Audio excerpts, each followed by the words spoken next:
Y escuchas a mucha gente y dices, quiero creer que no es tan grave. Quiero creer que no va a pasar nada tan malo, que no vamos a hacer un Venezuela, que no se va a acabar la democracia. Nada más que hay que recordar que los que están haciendo esta reforma son los mismos que se les murieron más de 300,000 mexicanos durante la pandemia porque no supieron tratarla. A mí me tocó, por ejemplo, llegar como pareja política del actual gobernador de Nuevo León. En aquel momento, pues éramos senadores y éramos una fórmula. Agua y aceite, por supuesto. De Samuel. De Samuel García.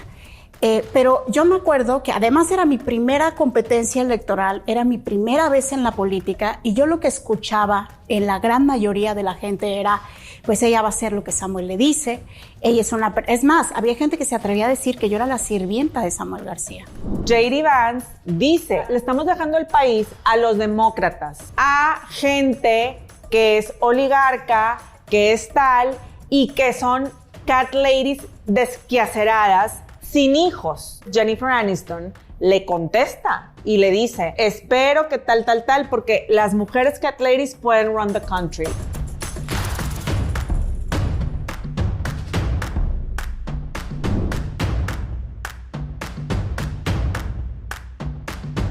He determinado dar mi voto a favor del dictamen para crear un nuevo modelo de impartición de justicia.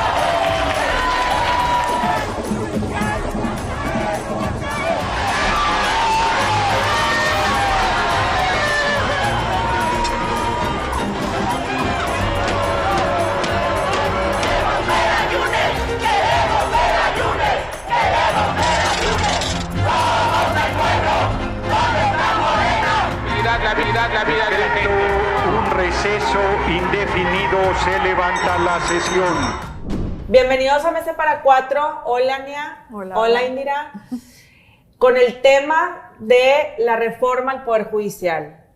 Es un tema que, bueno, como todos ya sabemos, no es lo más óptimo para México. Lo vamos a poner sobre la mesa. Hay muchos aristas, pero aquí tenemos a alguien que estuvo en el momento, ahí adentro, y entonces vamos a abrir la conversación.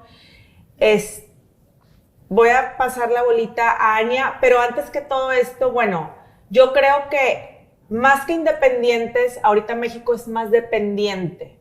¿Por qué? Porque en vez de celebrar el 15 de septiembre con la independencia, que significa libertad, que significa independencia, como dice el 15 de septiembre, el Día de la Independencia, somos más dependientes de un solo hombre. Y no solamente hablo de Andrés Manuel López Obrador, el aún presidente, sino que también hablo de ese solo hombre, el 86. Que en este caso fue o los Yunes, o el Barreda, o llámese quien fuera. Pudo haber sido otra persona, pero es un solo hombre en un sistema de todo este México con sed de democracia. Estamos ante unos tintes dictatoriales que ahorita nos están poniendo ante una situación preocupante y que, aunque no queramos verlo, vamos por un camino parecido a ser un Venezuela. Entonces, abro aquí la conversación. Ania, ¿tú qué viviste dentro del Senado y de todo esto que estuviste ahí recientemente? Sí, bueno, pues primero decirles que la esperanza es lo último que muere. Todavía, una vez que sea promulgada la reforma constitucional, el PAN, el grupo parlamentario del PAN, y estoy segura que toda la oposición, vamos a iniciar pues una estrategia de acciones jurídicas y por eso voy hacia el día de la sesión del 4 de septiembre, ese 4 de septiembre negro que nos tocó vivir a los diputados federales, iba a decir a la Cámara de Diputados, pero la realidad es que no sucedió en la Cámara de Diputados. Resulta que la Cámara de Diputados fue tomada por estudiantes universitarios, por trabajadores del Poder Judicial, y entonces no pudimos acceder al recinto oficial de la Cámara de Diputados. Y se decide, con el voto en contra del PAN, de la oposición, se decide sesionar en una sede alterna. Una sede alterna que, dicho sea de paso, pues obviamente no era la sede oficial del Poder Legislativo, no estaba pues no tenía las disposiciones necesarias de seguridad y no me refiero a que yo, Ania o cualquier diputado se sienta seguro, me refiero a que pues iba a ser el poder legislativo el que iba a sesionar ahí, la Cámara, o sea, una de las cámaras, y eso requiere un cierto tipo de seguridad porque pues es una reforma constitucional lo que se está discutiendo ahí adentro. Nosotros lo votamos en contra. Tuvimos un gran debate al interior del grupo parlamentario del PAN para decidir si asistiríamos a esta sede, porque pues era ir a convalidar algo con lo que no estábamos de acuerdo, pero la gente, pues escuchando mucho a la gente, que ahorita les platico también esa parte, fuimos los únicos que salimos a recibir a los estudiantes y a los trabajadores del Poder Judicial, escuchando a la gente, pues vamos a ir a dar el debate porque tenemos que dejar el precedente de los argumentos de por qué estamos en contra. No es que estemos en contra nomás por estar en contra, hay argumentos muy sólidos que tienen que ver con que está esta reforma en contra de la independencia judicial, en contra del Estado de Derecho, en contra de la soberanía de las propias entidades federativas, en fin, muchos temas que iremos platicando. Total, decidimos asistir a la sesión, fue una sesión de más de 16 horas de discusión, donde la primer situación que nos va a permitir a nosotros presentar ahora sí todos estos mecanismos jurídicos, pues es que nunca hubo certeza ni del quórum, del quórum legal. O sea, pudo haber sido una persona que no era un diputado. Exacto, o sea, ahí en ese gimnasio en Michuca, donde pues había muchísima gente que tú llegas a la Cámara de Diputados y generalmente identificas quiénes son el personal de resguardo, quién es el personal de la mesa directiva, quién es el personal de cada grupo parlamentario. Ya identificas a algunos diputados, pero esta es una nueva legislatura y pues quizás yo puedo identificar a los que son de reelección, pero a los otros no. Entonces, no había certeza de quiénes estaban ahí, nunca hubo certeza del quórum porque no había un tablero ni un mecanismo para registrar asistencia. ¿Quién tomaba lista? Ajá. Y tampoco hubo certeza de la identidad de los diputados que ahí de viva voz votaron. O sea, yo te puedo decir que yo identifico a los 71 de mi grupo parlamentario, pero no a los 300 tantos de Morena y gravemente sus aliados. Entonces, ese es uno de los puntos. Se presentó moción suspensiva, que es un recurso que se tiene en la Cámara de Diputados para solicitar que no se discuta una reforma constitucional hasta que se someta a un análisis real. Obviamente ellos la votaron en contra. Se presentaron reformas. Nosotros presentamos alrededor de 400 reservas al dictamen, es decir, ok, ya lo vas a aprobar, pero modifícale esto. Ok, ya lo vas a aprobar. En mi caso, mis reservas fueron muy encaminadas a los artículos que tenían que ver con el tema de los derechos de los trabajadores del Poder Judicial, porque no hay garantía de que se les respete esa parte. O sea, perdón que te interrumpa en esa parte, muy al contrario de lo que dice Claudia Sheinbaum. Claudia Sheinbaum dice que se les va a respetar todas las garantías, todo lo que está, que no les van a mover nada, entonces no es cierto. A ver, Marcela, los trabajadores del Poder Judicial se dedican justamente a conocer las leyes, a trabajar con las leyes, a interpretar las leyes. ¿Tú crees que si ellos estuvieran contentos y satisfechos de que se les van a respetar sus derechos, estarían haciendo todos estos movimientos?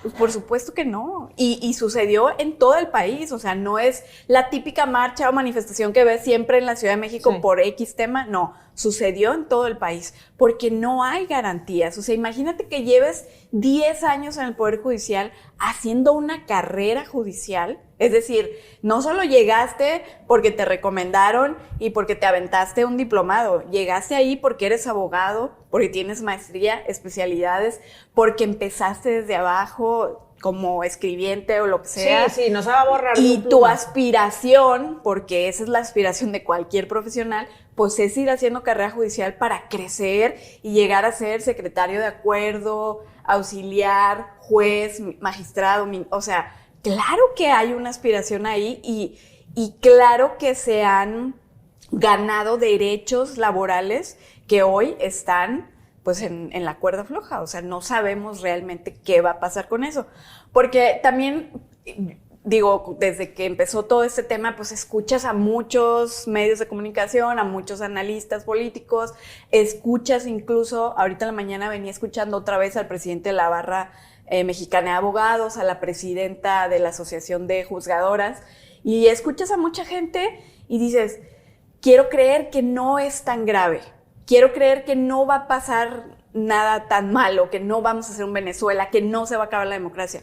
Nada más que hay que recordar que los que están haciendo esta reforma son los mismos que se les murieron más de 300,000 mexicanos durante la pandemia porque no supieron tratarla. Son los mismos que cancelaron el aeropuerto de Texcoco, que al final terminó siendo un fraude el otro aeropuerto que nadie usa, que no sirve para nada, son los que es un mismos de elefante los que blanco. no hacen estrategia educativa. Son los mismos que eliminaron el Seguro Popular, crearon el Seguro del Bienestar y después ellos mismos aceptaron que no funcionó. Buen punto. Entonces, no es casualidad que estemos en contra de esto y no es una buena señal que sean ellos los que estén haciendo esta reforma Buen judicial. punto. Ahorita seguimos con más temas, Indira. Más temas internos, quise decir. Pero, Indira, ¿tú qué opinas de todo esto? La parte, por ejemplo, de Yunes. ¿Se te hace que son traidores? Yunes traidor, te vendiste el dictador. Digo, es algo muy fuerte que todos hayamos estado así. Y entonces yo veía en redes sociales cuando la gente, aparece Yunes, ¿dónde estás? Y que si, ¿dónde está Barrera? Y que, bueno, es que ¿en qué país estamos viviendo buscando a los senadores? O sea, yo no daba crédito, yo decía, ¿qué está pasando en este país? Bueno, nuestro sistema, desde ahí estamos mal. A ver. Es que en Morena es un secreto a voces que esta reforma judicial es perjudicial y es riesgosa para el país. Ellos lo saben perfectamente, no lo ignoran. Y algo también importante, yo leí una noticia internacional en el ABC de España, en donde prácticamente confirman que Claudia Sheinbaum intentó incluso frenar esta reforma sin éxito. Y eso habla de lo que se ha convertido el país, porque hoy está centralizado el poder en una sola persona llamada Andrés Manuel López Obrador. Y ese es el verdadero riesgo detrás de la reforma, porque como bien dijo Ania, hay alternativas, se va a seguir defendiendo, ahora sí que llegar hasta las últimas consecuencias, porque no es posible dejar a merced de tanta vulnerabilidad a tantas personas y a todo México. Entonces, pero aunque se defienda, en lo que hemos caído es en ese viejo PRI de antes, de muy, muy antes, pero además con ingredientes nuevos, ¿no? Entonces ahora puedes elegir el combo de tu político. Entonces antes decías, bueno, mi político es corrupto o traidor o negligente y te pasabas así opciones. Pero ahora todo es sí, ¿no? O sea, tu político es corrupto y narco, corrupto y violentador de mujeres, corrupto y violador, corrupto y negligente, corrupto y prepotente, y además agrégale, ¿no? Entonces, el panorama que tenemos sí es adverso porque no lo ignoran. O sea, no es una cuestión de ignorancia, sino de obediencia, total sumisión a un régimen, a una sola visión, a una sola decisión, a una sola ruta de hacia dónde va a ir el país. Y ese es el real riesgo de esto que está pasando. Entonces, cuando eso sucede, pues la reforma es impositiva y sacan precisamente con anomalías, irregularidades, violencia, amenazas, ese voto que tanto necesitaban. Y ahí cae pues el primero que tiene la mesa servida, ¿no? Los más susceptibles de caer en esos chantajes, pues obviamente son los que tienen expedientes y obviamente son los que tienen necesidad. Entonces, pues siendo así, ya lo de Yunes es como la gota que derrama el vaso, pero en realidad lo importante, más allá de atravesar fronteras de quién es Yunes y de todo lo que ustedes gustan y mandan. ¿Ustedes lo de Yunes? No. Pues yo la verdad es que no exactamente. O sea, más bien como que yo no tenía claro quién de los tantos senadores iba a dar su brazo a torcer. Sí, entonces, pero al final, mira, hubiera sido Yunes, o hubiera sido Juanita Pérez, hubiera sido, al final estaban buscando un voto y lo hicieron a la forma en como lo hace el crimen organizado. Porque el crimen organizado así lo hace, ¿no? O es plata o es plomo. Entonces, eso es lo peligroso también que estamos viviendo. O sea, no es posible que saques una votación de esa manera. ¿Dónde quedó el quehacer político, el oficio político, la negociación, los acuerdos en el largo plazo? Ahora, le están dejando una bomba a Claudia Sheinbaum. Tan es así que un periódico internacional se atrevió a decir, ella quiso detenerlo. Pero ahora resulta que también estamos ante una presidenta electa que no tiene poder de decisión. Entonces, imagínate lo grave que es esto. O sea, va más allá de las formas. En el fondo, hoy tenemos un país a merced de una sola persona, al menos que tiene el control político. Pero aquí voy a decir una cosa que creo que lo he venido pensando desde de un tiempo para acá en algunos de los editoriales que he sacado. No es algo nuevo. O sea, hay prueba. AMLO lo ha venido cocinando desde el 2016, no el 2018, desde mucho antes. Entonces yo sí creo que ahora que es, la reforma judicial, no, los 7 decretos en el Diario Oficial de la Federación, ahí venía lo de la reforma del Poder Judicial desde el 2018 cuando entró, pero ya lo habían estipulado desde antes. Entonces, no, que nos tome por sorpresa ahorita al mexicano, o sea, me incluyo no por ser de un partido político, sino me incluyo por ser mexicana pro democracia. No es algo sorpresivo. Entonces, yo sí creo que en algún momento los mexicanos, no sé cuándo, nos dormimos. Si cuando votaron en el 2018 por un AMLO, pensando que se les olvidó que era priista antes y que iba a ser diferente y que iba a revolucionar a este país, o cuando prendieron el televisor y dijeron, a ver, las mañaneras, vamos a ver cómo va a estar todo esto, y se quedaron adormilados. En algún momento le fallamos a esa generación que ahora está saliendo a la calle. A esa generación que, como bien dices tú, Ania, hay esperanza. Esperemos que esa generación revierta esta dependencia cuatroteísta que tenemos ahorita arraigada, que no sabemos ni por dónde deshacernos de esa dependencia. Yo creo que los mexicanos subestimamos el plan que tenía López Obrador. Exacto. O sea, porque él viene siguiendo un manual que no es muy distinto a algunos otros países de Latinoamérica, y ese manual es justamente eso. Llego por la vía democrática, por la vía de las instituciones, y además con una popularidad que nadie ha tenido, o sea, ningún político en ese país ha tenido. Llego, me instalo, y entonces empiezo a comprar voluntades, de la forma que sea. Sí. Con el 60% de la población lo ha hecho a través de los programas sociales, que como bien decías ahorita, ¿qué va a pasar en el siguiente sexenio cuando ya no tengan dinero para los programas sociales? Pues en Venezuela empezaron a echar mano del dinero del crimen organizado. Entonces, ese es el peligro. Ahora, la gente no creía o no cree que la reforma judicial es tan perjudicial porque llevamos muchas décadas siendo un país de instituciones. O sea, a las nuevas, si a nosotros se nos puede olvidar lo que era antes sin instituciones, pues a las nuevas generaciones peor. Entonces, lo que no ves, no lo crees. Entonces, ese es el problema realmente. Pero quienes conocemos cómo funciona el sistema político, quienes sabemos cómo debe funcionar la democracia, la república, con la división de poderes, pues entendemos que hay un severo riesgo con esta reforma. Y hay otro riesgo todavía más allá, Marce, Indira. El presidente de la República se va el último día de septiembre. Llega Claudia. Pero Claudia no es AMLO. Claudia no tiene el control de las cámaras del Congreso de la Unión. Claudia no tiene la popularidad que tiene Andrés Manuel, ni la retórica, ni la narrativa. Tú solamente analiza quiénes son los coordinadores de Morena en la Cámara de Diputados y en la Cámara de Senadores. Adán Augusto Noroña. ¿Quiénes son los presidentes de las cámaras? La presidenta y el presidente en el caso del Senado. ¿Quiénes son los magistrados ahorita, los ministros? ¿Quiénes son los que van a entrar a esa boleta? Sí, claro.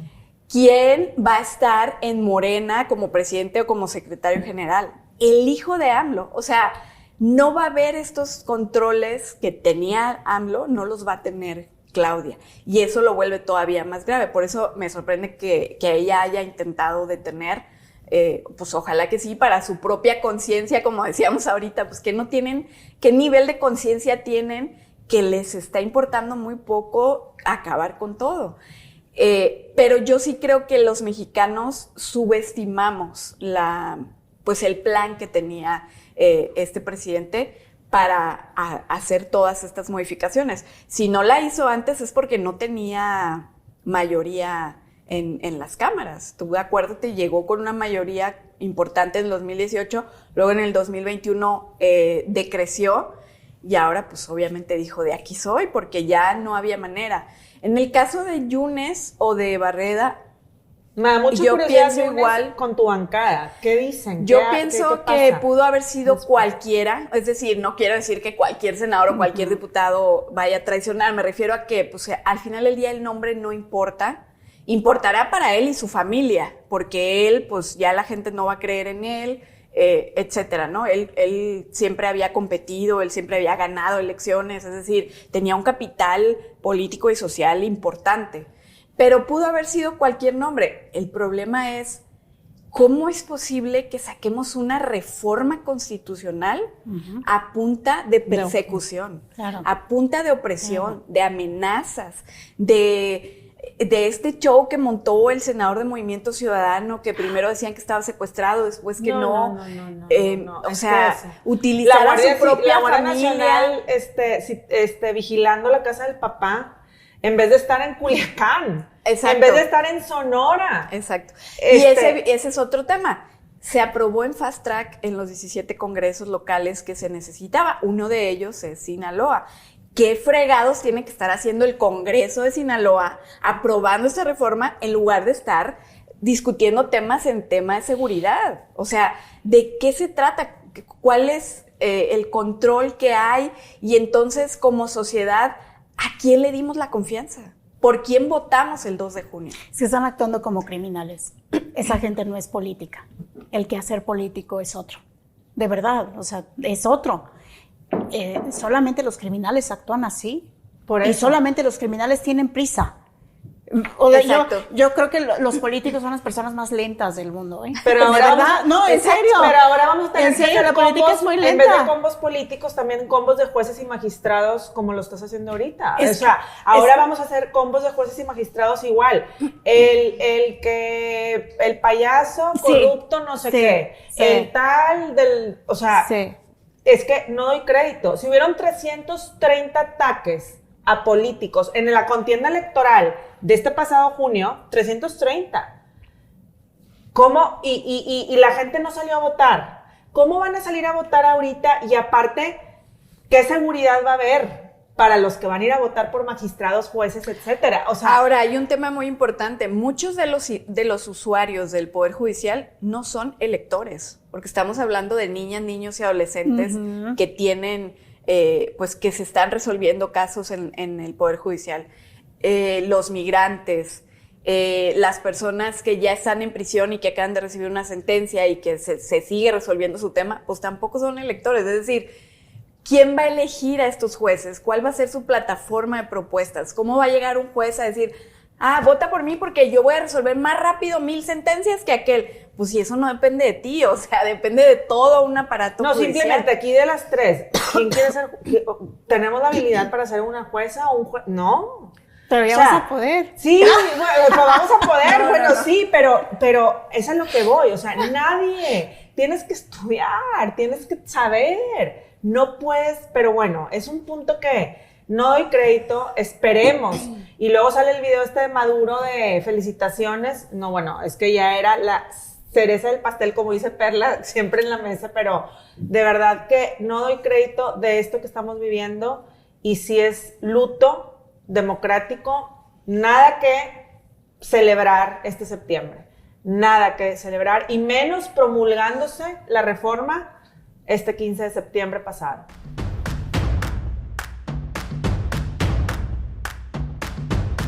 Palabras y sus acciones han sido justas porque son del tamaño de sus sentimientos. Invité a Beatriz para que platicara con ustedes y que me ayudara. Bueno, y el tema de Claudia y Beatriz al final del camino de AMLO y al principio del camino de Claudia. ¿En dónde están paradas?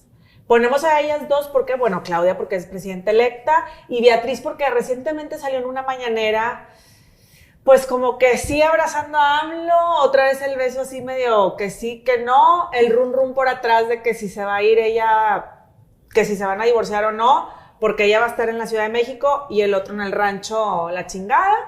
Entonces, bueno, de aquí que si ella se va a lanzar a la política, que dice que ella no tiene... Pero bueno, más allá de todo eso, ponemos esto en marco de la mujer que por primera vez va a haber una mujer presidenta y qué efecto tuvo una Beatriz Gutiérrez Müller con el presidente Andrés Manuel López Obrador ante México. Yo en lo personal creo que son mujeres, y lo he dicho muchas veces, mujeres que están ahí así, o sea, no insípidas. Querer ser mujer florero, no quiero ser tan agresiva con mi comentario, pero sí, cuando eres una mujer sumisa o una mujer que permites, lo ves ahorita cuando salió Claudia Sheinbaum a hablar ante las Fuerzas Armadas, es un speech idéntico al de Andrés Manuel López Obrador. Ves que va a seguir con las mañaneras, va a seguir con lo de Andrés Manuel López Obrador. Aquí en la mesa hay una esperanza de que hay algo nuevo. Yo soy medio pesimista en esa parte. Yo sí creo que trae mucho la escuela y le debe tanto a su Tlatuani que va a ser lo mismo. Pero bueno, voy a abrir la conversación.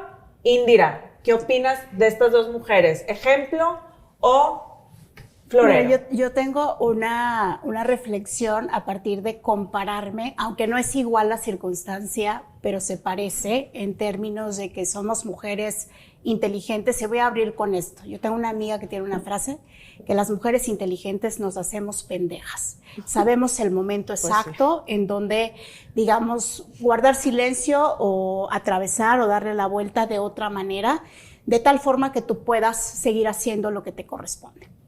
Y parto de eso porque a mí me tocó, por ejemplo, llegar como pareja política del actual gobernador de Nuevo León. En aquel momento, pues éramos senadores y éramos una fórmula. Agua y aceite, por supuesto. De Samuel. De Samuel García.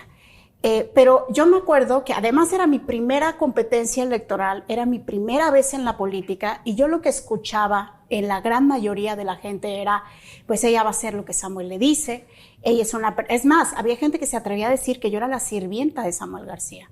Entonces, parte de... ¿Cómo? Sí, claro, te trastoca porque yo pues tengo liderazgo, tengo una trayectoria, tengo causas que he defendido durante años, pero al principio también yo decía, bueno, este es como un estigma, ¿no? Sí. O sea, tú eres mujer y entonces desde ese momento, digamos, estás en una desigualdad frente a lo que imagina la gente que debe de ser una mujer. Además, han pasado 6 años y ha evolucionado mucho el tema de la participación de las mujeres en la política, pero hace 6 años todavía no era tan común que se hablara de esto abiertamente. Entonces, con ese estigma, a mí me toca caminar junto a un hombre que es popular, junto a un hombre que ya tiene, digamos, experiencia en la política, junto a un hombre que el partido político que nos arropa tiene esta fantasía de que es el senador y es el más joven y es el más guapo y es el influencer. Entonces, imagínense el peso de esa, pues ahora sí que de esa imagen frente a alguien que viene, pues literal, soy la novata, soy la joven, soy la nueva y además soy mujer. Entonces, para mí, obviamente es confrontarte con lo que la gente piensa, con lo que tú puedes hacer y con lo que tienes que demostrar, porque además te nace como un orgullo interior de yo no puedo estar, digamos, sujeta a un hombre y sujeta a su sombra o vivir bajo su sombra y su liderazgo político. Y de ahí viene, yo creo que la afrenta que en este momento Claudia tiene, porque pienso que ha de estar pensando exactamente en una situación diferente. Pero yo nada más digo que cuando no te toca a ti decidir, la circunstancia va a decidir por ti. porque las mujeres no somos tontas. Ese es también lo que yo pienso. Pero si eres una mujer inteligente que no sabe hacerse pendeja cuando no tiene que hacerse pendeja, pues entonces sí caes en ser un florero y en ser sumisa y estar en un juego en donde tú, en lugar de ser determinante, pues terminas cediendo todo tu poder. Entonces, a mí lo que me pasó, por ejemplo, fue que al primer grito y a la primera imposición, ahí la circunstancia a mí me dijo, Bye. bye. Y ojo, no fue 3 años después, no fue el día que me violentaron en el partido, fue prácticamente a la semana o a los días de que ya habíamos comenzado una ruta política. Y ahí es donde tú como mujer te das cuenta, o tomas tú tu liderazgo, tu personalidad, tu identidad, tus causas, lo que te define, tu liderazgo, o vas a vivir como la esposa que depende del marido para todo lo que tenga que hacer por el resto de tu carrera política. Qué fuerte. Es muy fuerte, Al menos sí. Yo así lo pensé. O es ahora o es nunca. Claudia ya perdió mucho tiempo en esa definición. O sea, han pasado, ¿qué? 2 meses desde que ganó. Es lo que yo 3 digo, meses, o sea, ya ya casi. perdió mucho tiempo. ¿Tú le has visto tintes de algo diferente? Porque te he escuchado que tienes esperanza. No, a ver, yo tengo esperanza porque es la primera mujer presidenta de este país, porque yo sí creo que los espacios son para usarse y porque tiene que aprovechar esa oportunidad y porque al final del día, pues la responsabilidad que ella tiene es sacar adelante un país, o sea, no la pusieron ahí para sonreír y obedecer, me explico, o sea, me refiero a los ciudadanos que votaron por ella. Yo creo que Beatriz jugó el mismo papel, a pesar de que ella tiene pues una identidad propia, ella tiene pues, una carrera profesional, etcétera, jugó el mismo papel que jugó el resto del gabinete de AMLO, ser totalmente grises, porque el señor es un autócrata y el único que tiene que salir ahí brillando y mandando y decidiendo, pues es él. Entonces yo creo que Beatriz entendió muy bien la dinámica, se hizo a un lado e hizo lo que tenía que hacer. Y que además las pocas veces que salió durante el sexenio, que de hecho por eso a mí me sorprendió que saliera ahora en esta última mañanera, bueno, en estos últimos días. Pero fue adrede. Claro, o sea, lo hacía... Es como, perdón, o sea, un paréntesis ahí, es como cuando en Estados Unidos usan mucho esa carta, bueno, no en Estados Unidos, también en Europa y tal, pero viene mucho del marketing político de cuando está la casa en fuego, o sea, en este caso la reforma judicial, sacan al perro o a la esposa o al tal en una foto, digo, no al perro en este caso, o sea, a la esposa, algo que suavice todo esto que está en ebullición. Pero Entonces además, trataron de que le dieran un beso en la mejilla o un abrazo, pero se ve como que ella está así, forzadón. Pero además también hay otro símbolo ahí, o sea, y ese me parece todavía más importante en el sentido de que, sí, o sea, yo me voy a retirar a mi rancho, pero aquí se va a quedar mi hijo y aquí se va a quedar mi esposa.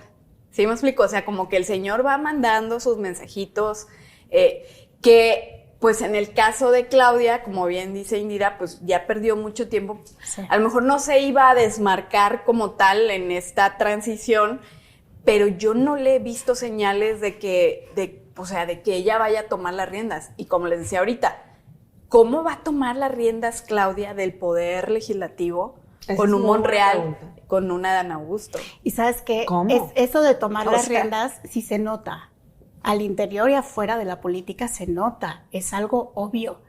Porque sí, igual y no puedes decir, me voy a divorciar mañana, pero la gente comienza a identificar que tienes acciones y decisiones, o mínimo pensamientos o ideas distintas en algo, claro. ¿no? Algo, hay algo que es diferente.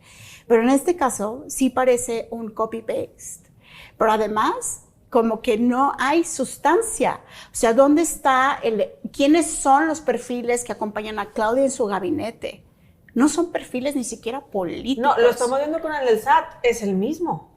Y es amigo de AMLO, ¿no? Están agarrando los mismos. O sea, lo mismo de AMLO, es la misma línea. ¿Quién es su clan? ¿Y sabes qué es lo triste? O sea, nosotras, de verdad, la lucha histórica de las mujeres ha sido primero por ser reconocidas y visibles. Esa es la primerita. La individualidad, o sea, ser individual. Y la visibilización, o sea, yo soy la periodista, yo soy la médica, yo soy la bombera, o sea, yo soy.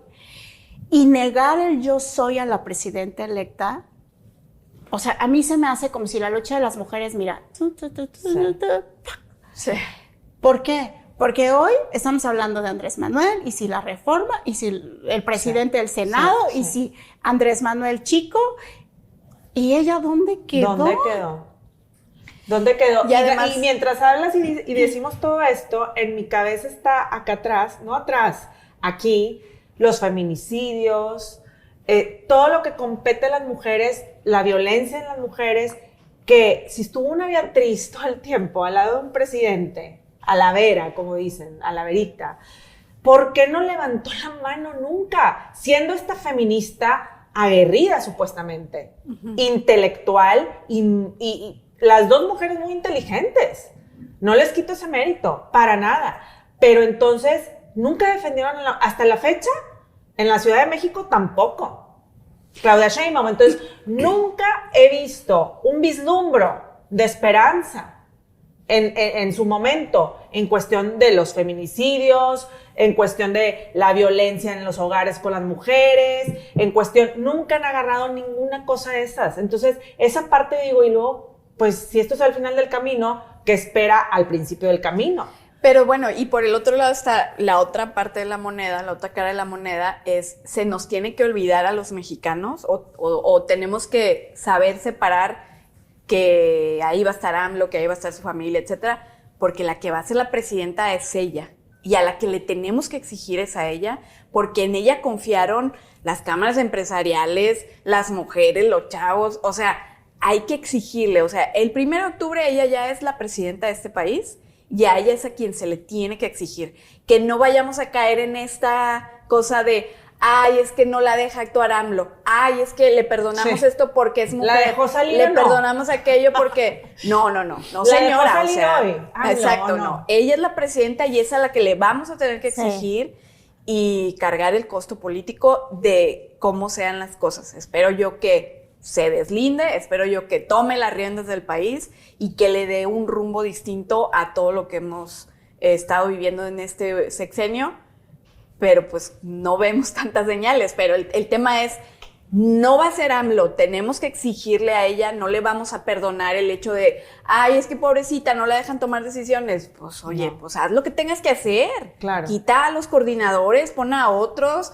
bájales el switch, o sea, tienes que hacer lo que tienes que hacer porque ahora tú eres la presidenta y no debemos perdonarle por el hecho de que, ay, pues es que está ahí impuesta y está controlada. Ni modo.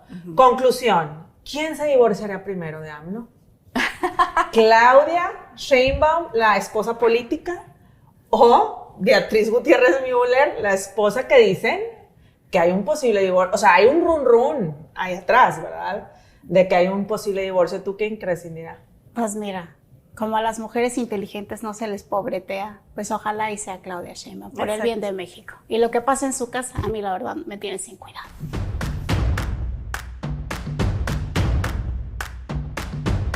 Democrats, via our corporate oligarchs, by a bunch of childless cat ladies. The entire future of the Democrats is controlled by people without children. Let's say that I like Taylor's music about 25% less now.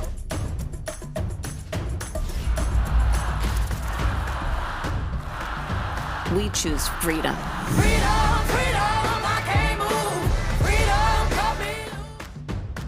Bueno, y en temas internacionales, el tema ahorita es Taylor Swift, que ya lo habíamos cantado en esta mesa sin haber endorsado todavía a ella, a Kamala Harris. Y entonces, esta semana sale Taylor muy inteligentemente con su tweet y también Instagram post de, pues, endorso a Kamala Harris, pero diciendo soy una cat lady, refiriéndose a lo que J.D. Vance, el nominado vicepresidente en la fórmula de Trump, en el 2021, es que a ver, vamos a irnos un poquito para atrás, porque a lo mejor mucha gente no sabe esto de cat ladies. En el 2021, Tucker Carlson, que es un periodista de Fox News, ya no de Fox News, ya lo corrieron, se salió de Fox News, ya anda independiente, pro-ruso, pro-Putin. Tucker Carlson le hace una entrevista a J.D. Vance 2021. En esa entrevista, J.D. Vance dice, los demócratas, le estamos dejando el país a los demócratas. Y dice, a gente que es oligarca, que es tal, y que son cat ladies desquaceradas, sin hijos. ¿Qué significa esto? En Estados Unidos usan este slang, el lenguaje coloquial de gente que no tiene hijos y que tiene gatos. Y él se refirió a Kamala Harris. Como las tías de los Simpsons. Como las tías, ándale, como las tías de los Simpsons, exactamente, Ania. Entonces, de ahí, recientemente se agarran y vuelven a sacar esta entrevista y por ende un tweet que él también posteó en ese momento.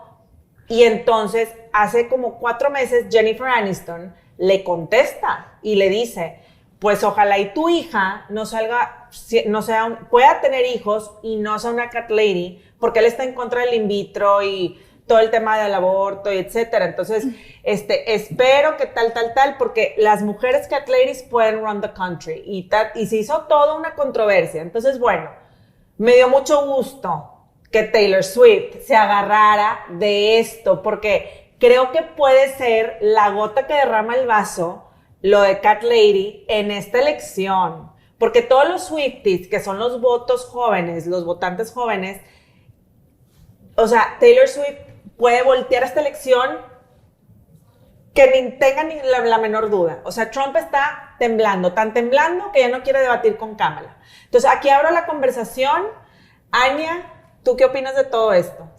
Pues de entrada yo pienso que Taylor Swift es una influencia que cualquier político quisiéramos tener, pues respaldándonos, pero además me parece muy relevante y muy histórico porque ella pues es un fenómeno, o sea, no solamente en la industria de la música, sino en Estados Unidos. Ella con su ahora novio, jugador de fútbol, Kelsey, pues forman el prototipo de pareja ideal del norteamericano, ¿no? De entrada. Entonces ella es talentosa, popular, inteligente, sí. Exitosa en sus empresas, en lo que hace, y además tiene la determinación de hablar y decir, yo voto o yo apoyo a tal por esto y por esto y por esto. O sea, no... Porque luego vemos a gente muy influyente que pues se hacen para atrás, ¿no? Uh-huh. O peor, como en México, que ningún influencer puede opinar porque pues es delito electoral, etcétera, ¿no? Pero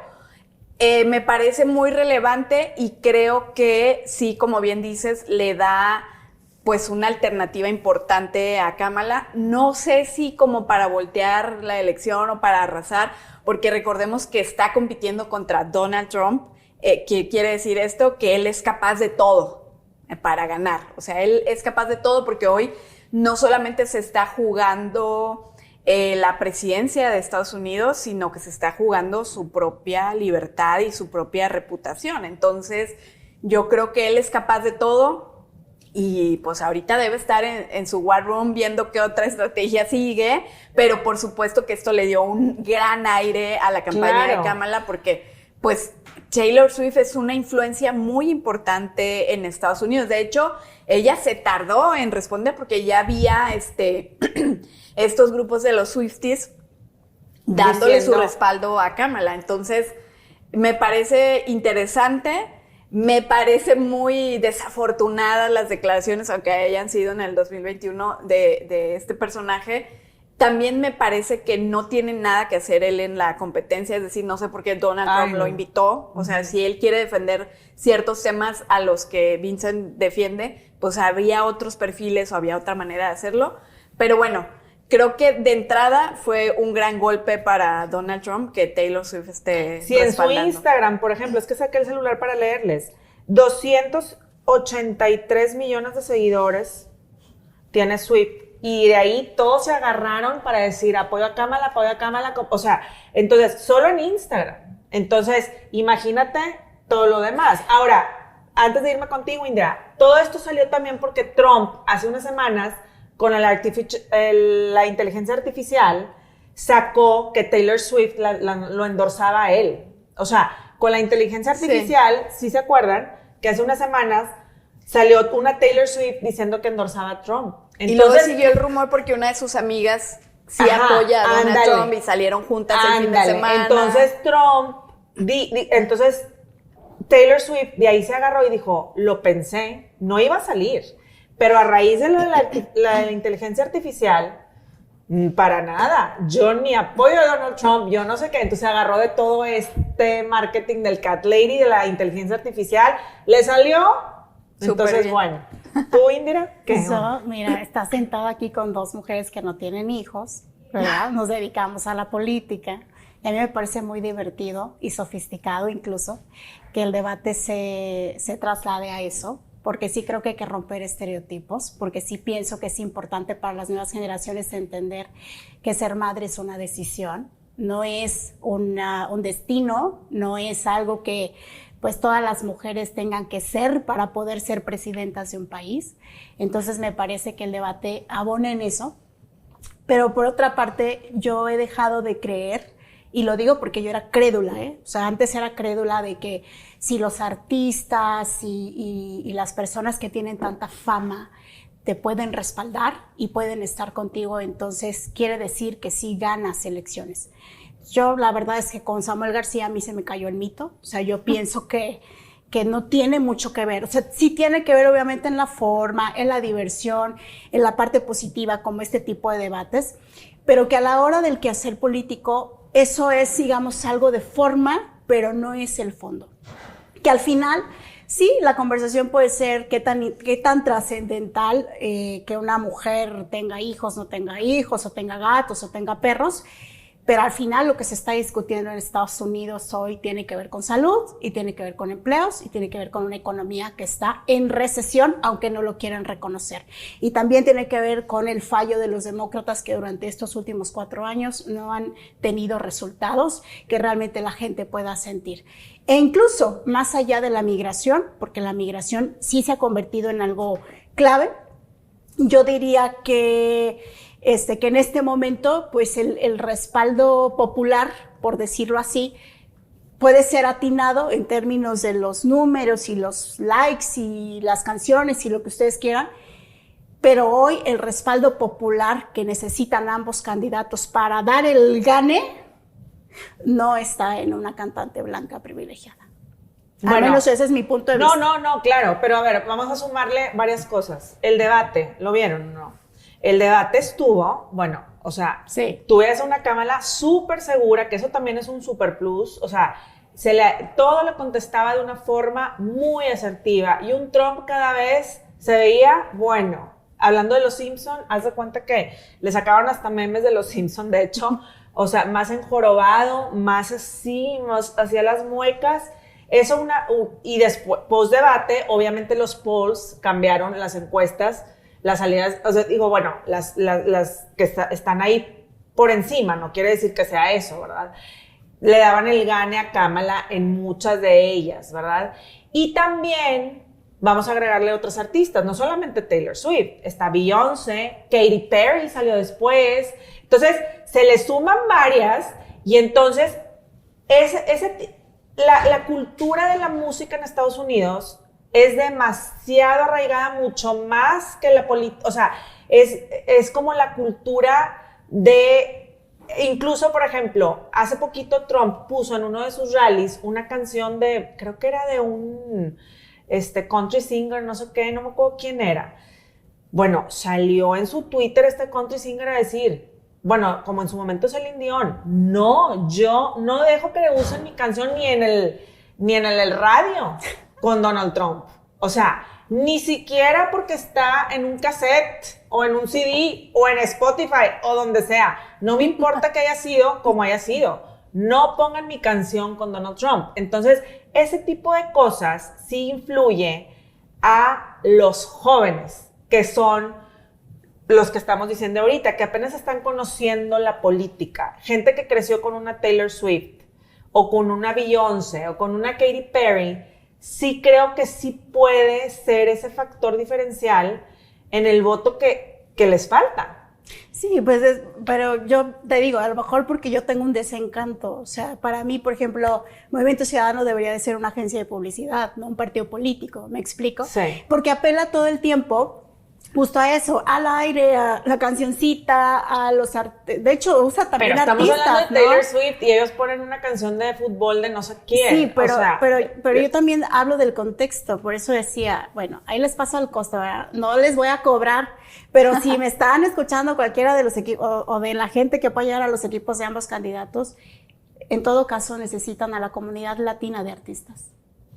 ¿Sí me estoy explicando? Sí. O sea, si necesitan un respaldo de un artista, ahí van a tener a Maluma y a Karol G y a Juanes y a Thalía y a Paulina Rubio y a una generación de artistas latinos que pienso yo que hablando de migración podría funcionar mucho mejor.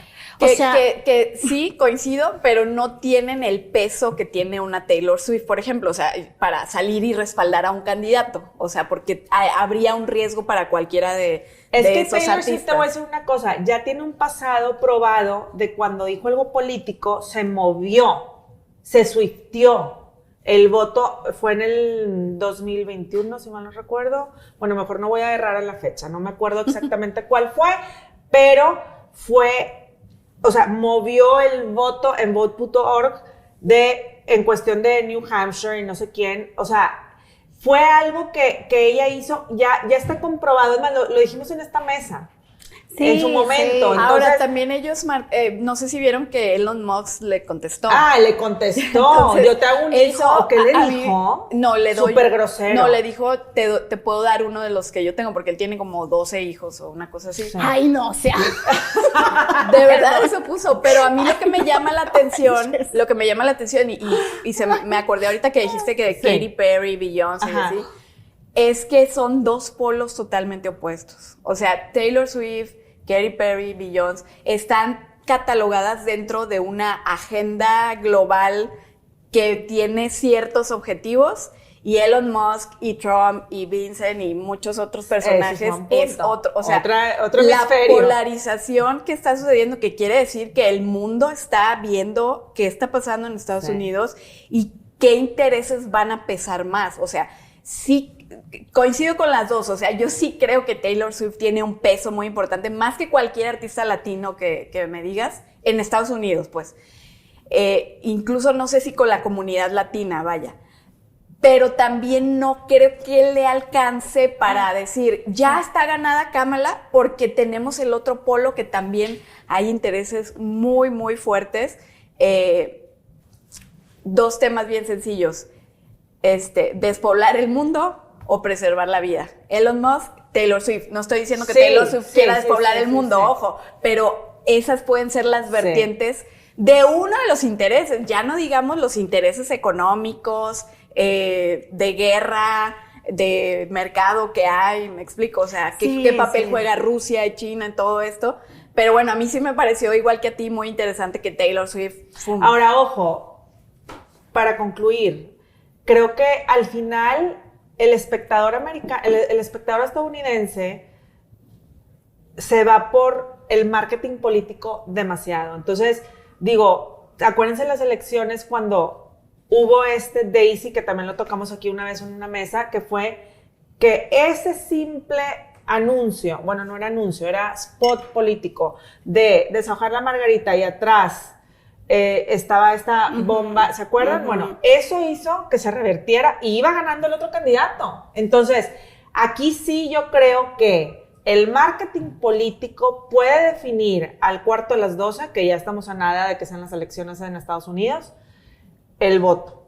Entonces, creo que este tipo de factores influyen mucho en la decisión final. No sé ustedes. No, yo digo que se equivocaron de cantante. Hubieran elegido a alguien diferente. O sea, yo sí pienso más. ¿A quién hubieras elegido? A Karol G, por ejemplo, ahorita tiene una super fama. Bueno, creo que aquí se acaban de juntar Taylor Swift y Karol G en los VMAs, ¿no? Sí, por eso te digo, yo al costo, ¿verdad? No bueno, sé, igual estás prediciendo algo. Gratuito, les estoy diciendo, vayan por esa comunidad latina. O sea, Si vamos a jugar al marketing político, yo creo que hoy es el momento de la reivindicación de comunidades que también han estado invisibles para las agendas de los que son candidatos a la presidencia de un país tan importante como Estados Unidos.